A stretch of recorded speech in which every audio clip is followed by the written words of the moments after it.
કેમ છો? Good morning મારા વાલા મિત્રો. આજે તારીખ થઈ ગઈ છે 7/4/2026 અને વાર થયો મિત્રો આજે મંગળવારનો દિવસ. મંગળવારનો દિવસ એટલે આપ સૌ જાણો છો મિત્રો.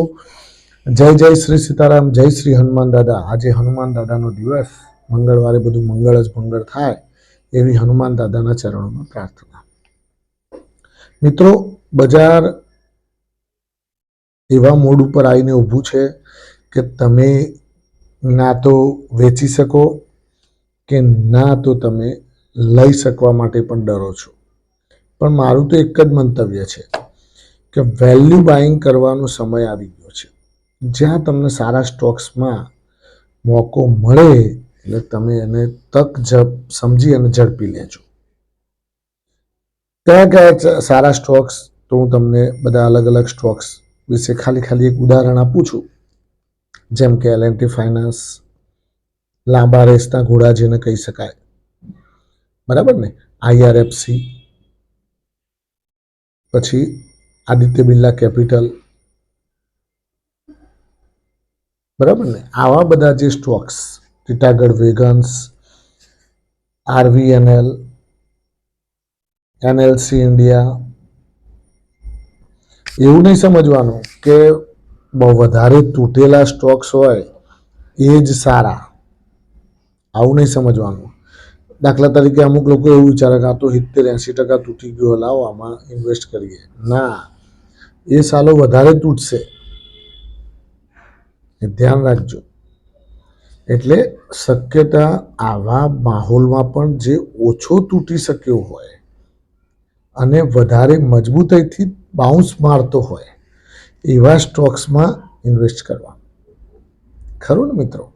આ એક ફોર્મ્યુલા થોડી ધ્યાન રાખજો આવા માહોલની અંદર.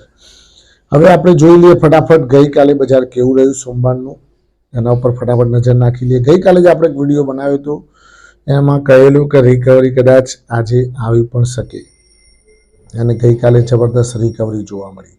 હવે આજે શું રિકવરી ધોવાઈ જશે કે પછી ફરીથી પાછા નીચે ખુલીને પાછા ઉપર જઈશું? કારણ કે અત્યારે માહોલ મિત્રો હવે થાક્યા છે.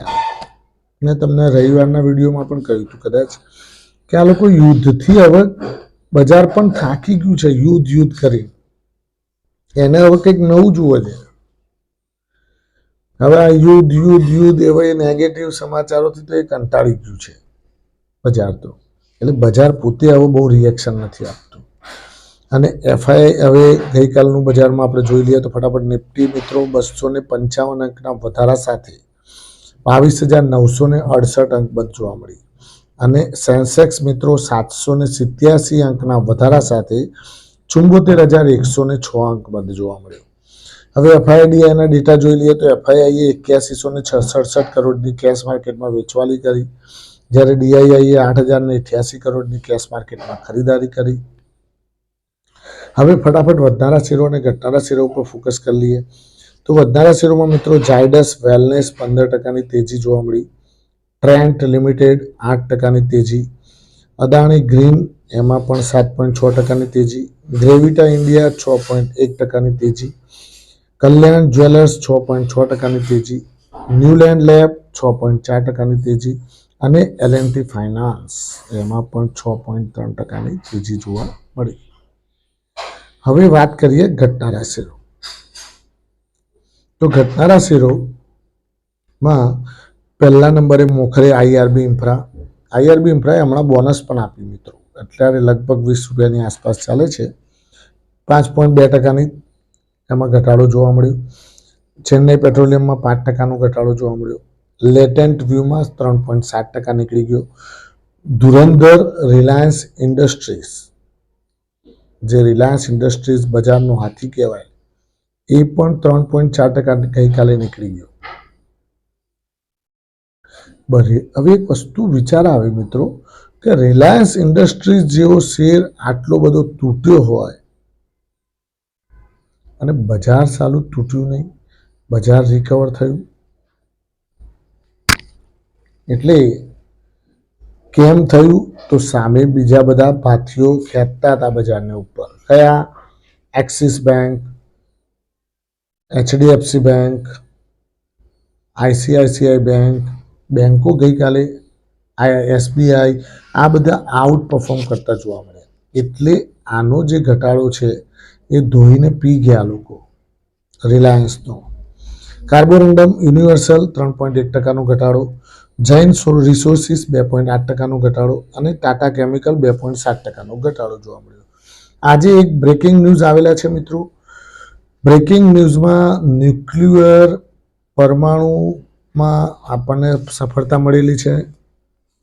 થોરિયમમાં, થોરિયમ જે કરીને એનું એક તત્વ આવે છે, એક એ થોરિયમ એડવાન્સ રિએક્ટર બનાવવામાં આપણે સફળ થયા છીએ. એડવાન્સ રિએક્ટર બનાવવાથી આપણને ઘણો બધો ફાયદો થશે. ભવિષ્યમાં ઈંધણ જે ક્ષમતા છે એના કરતાં વધારે બનાવી શકીશું અને ન્યુક્લિયર પાવર પરમાણુ ઉર્જાઓમાં આપણે વધારો.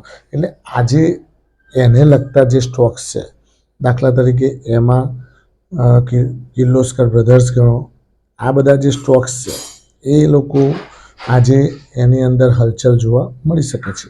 કયા કયા સ્ટોક્સમાં? મિત્રો, કિર્લોસ્કર બ્રધર્સ એક ડાયરેક્ટલી એમાં ઇન્વોલ્વ હતો, એટલે એમાં પણ આજે હલચલ જોવા મળી શકે. હવે વાત કરીએ મિત્રો તો ડોનાલ્ડ ટ્રમ્પ, મુદ્દાની વાત. ડોનાલ્ડ ટ્રમ્પે મિત્રો આજે મંગળવારની રાત કયામતની રાત કહી શકાય, કારણ કે આજે રાત સુધીનું અલ્ટિમેટમ આપેલું છે. જો એક મીટિંગ થવાની છે, એ મીટિંગની અંદર જો સીઝફાયરને લઈને કોઈ સમજી ના થઈ કે ડીલ ના થઈ તો ચોક્કસપણે પરમાણુ મથકો ઉપર, એટલે કે ત્યાંના પાવર પ્લાન્ટ ઉપર મોટા હુમલા થવાની સંભાવનાઓ ટ્રમ્પ દ્વારા બતાવી દેવામાં આવી છે. તો ટ્રમ્પભાઈએ કહેલું છે કે અમે પરમાણુ હથિયારો તમે જે બનાવો છો, પાવર પ્લાન્ટ જે તમારા ચાલે છે, એ બધા અમે રાત્રે તોડી પાડીશું. નહીં માનો તો પછી કહેતા નહીં કે આ નહોતું કરવાનું. અને ઈરાન છે તે ટસથી મસ્ત થતા નથી. ઈરાનને તો એવું લાગે કે આ તો બધું બોલ્યા કરે. શું લાગે? આ તો બધું બોલ્યા કરે. પણ સાલું ઘણી વખતે એવું પણ થઈ જાય, વાઘ આવ્યો અને એમાં ઓરિજિનલ વાઘ પણ આવી જાય. ખરું ને? એટલે આ એક ધ્યાન રાખવા જેવી વસ્તુ છે. હવે આજનો દિવસમાં પાછી નિફ્ટીની એક્સપાયરી પણ છે મંગળવારે. એટલે હવે મંગળવારે નિફ્ટીની એક્સપાયરી જ્યારે હોય એટલે નિફ્ટીના જેટલા પણ 50 સ્ટોક્સ, એટલે કે 50 સ્ટોક્સ, એ 50 સ્ટોક્સમાં ઉબડ-ખાબડ ઉથલ પાથલ જોવા મળશે. એમાં વધારે પડતું ટર્નઓવર ફરતું જોવા મળશે. ખરું ને મિત્રો? અને આ બજાર તમે ગઈકાલે જુઓ, બજારમાં નીચે પડવા ના દીધું, બજારને પાછું ઉપરની સાઈડે ખેંચીને લઈ ગયા. સેમ વસ્તુ ગુરુવારે તમે જોયું. ગુરુવારે બજાર 450 માઇનસ હતું નિફ્ટી, એ પાછી એટલી ને એટલી કવર કરી અને પાછી પ્લસ થઈ ગઈ. આ શું બતાવે છે? કે નીચેથી વેલ્યુ બાઇંગ આવી રહ્યું છે. એટલે સારા મલ્ટીબેગર સ્ટોક્સ અત્યારે ભેગા કરવાનો સમય આવ્યો છે. થોડા કરીને લેવાના. 2-5 લો. કારણ કે જો આ તો ખાલી કહું છું મિત્રો, જો સીઝ ફાયર થયું, જો ઈરાન એગ્રી થયું તો નિફ્ટીમાં ફાટી જશે. ઉપરની સાઈડે જોરદાર તેજી થશે. એ તેજી લગભગ 500 નિફ્ટી પ્લસ વાળી હશે.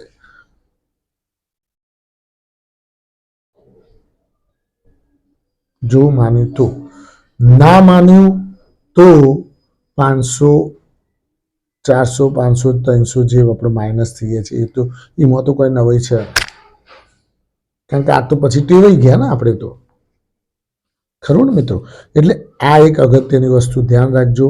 આજનો દિવસ છે, આજે આપણને સાંજ સુધી, રાત્રે મોડે સુધી અથવા તો કાલ સવાર સુધી એની આપણને આઈડિયા આવી જશે. થેન્ક યુ, ખૂબ ખૂબ આભાર. આજનો દિવસ તમારા માટે શુભ રહે, લાભદાયી રહે, ફળદાયી રહે એવી માય પ્રોફિટ પોઈન્ટ ચેનલ વતી આપ સૌને શુભકામનાઓ. Thank you.